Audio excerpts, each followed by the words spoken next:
미국의 확진자 수가 12,000명을 넘어섰으며 사망자 수도 1,000명이 넘어섰다는 소식입니다. 일본도 검사에 속도를 내자 1일 처음으로 200명의 신규 확진자가 발생했으며 70세 개그맨도 사망했다는 소식입니다. 조만간 일본 정부는 한국과 미국, 중국인 입국을 전면 거부할 거라는 속보도 전해지고 있습니다.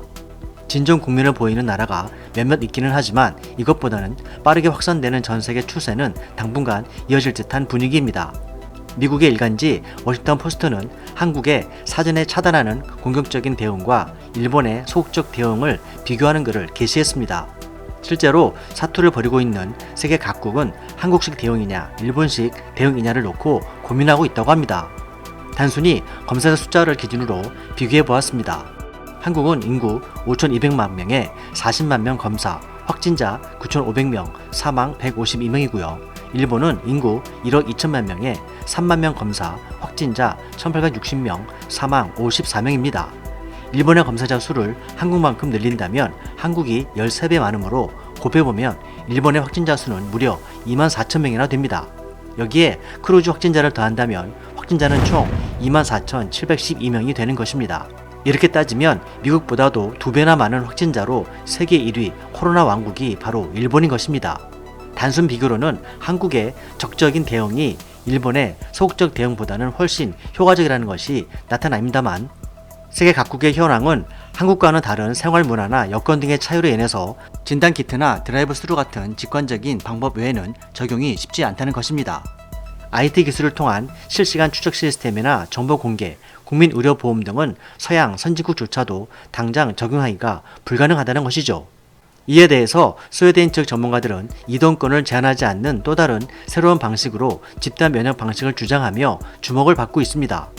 스웨덴은 현재 확진자 3,000명에 사망자 97명 정도로 다른 이탈리아나 스페인 등보다는 적은 편이지만 여전히 꾸준히 늘어가고 있는 추세입니다. 그렇지만 다른 유럽 국가들과는 달리 학교도 직장도 변함없이 일상을 유지하면서 또한 가족 나들이나 쇼핑객들로 마트는 붐비고 있다고 합니다. 스웨덴 보건 전문가들은 기본적으로 백신이나 면역력이 결국은 유일한 방법이라고 믿고 있다고 합니다. 즉, 취약계층을 제외하고는 다른 건강한 사람들 사이에서는 최대한 바이러스가 느리게 퍼지도록 하면서 면역력을 갖도록 한다는 것이 재유행도 막을 수 있다는 방법이라고 강조한다는 것이죠. 스웨덴 국립보건 소속 텍넬 학자는 한국의 방식 또는 봉쇄 정책을 얼마나 계속할 수 있을지 생각하는 것도 중요하다면서 한국처럼 간신히 노력해서 바이러스를 없앤다 하더라도 백신이나 면역, 즉 내성이 생기지 않는다면 유행은 다시 또 돌아올 수 있다는 것입니다.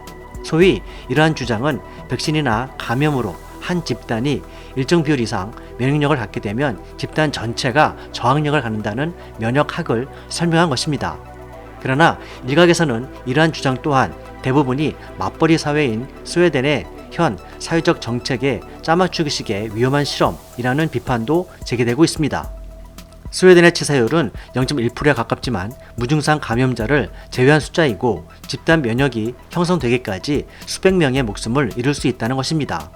면역력이 생긴 건지 아닌지 그 여부에 대한 과학적 증거도 불명확하기 때문에 리스크가 너무 크다는 비판인 것입니다. 또 한편으로 일본의 대처에 대해서 호평하면서 노하우를 배우겠다고 하는 엉뚱한 나라도 있습니다. 바로 베트남인데요. 일본은 노인이 아닌 환자들은 고열이 2-3일 지속되지 않으면 코로나 검사를 권하지 않으며 보건소가 거부하는 경우도 있는 분위기입니다. 마치 우리 속담에 긁어 부스러 만들지 말라라는 식의 논리로 많이 아픈 게 아니면 보건시설에 가지 말라고 일본 바이러스학 교수도 말한다는 것입니다. 일본의 후생 노동성에서도 코로나로 걸린 모든 사람을 발견하는 일은 불가능하므로 상태가 위중한 사람에게 집중하도록 지침을 내린 것입니다. 검사를 받으려고 이 사람 저 사람 북적댈수록 위험률은 높아질 것이고 정확도가 떨어지는 검사를 하느니 하지 않는 게 낫다는 것입니다. 적절한 진단은 누구나 받을 수 있고 이를 통해서 예방 조치를 함으로써 확산을 방지한다는 우리 한국 보건당국의 개념과는 전혀 다른 일본입니다. 최근 한국이 일일 100명 확진자가 나던 같은 날 일본은 최소 200명 신규 확진 최다 기록을 세웠다면서 일본 언론들은 보도를 쏟아내고 있습니다. 일본 제2재벌사업가 손정희 대표는 지난 2월경 일본 사회에 100만 명 무료 진단킷을 제공하겠다고 발표했다가 사회 혼란 조장이라면서 비판을 받았었습니다.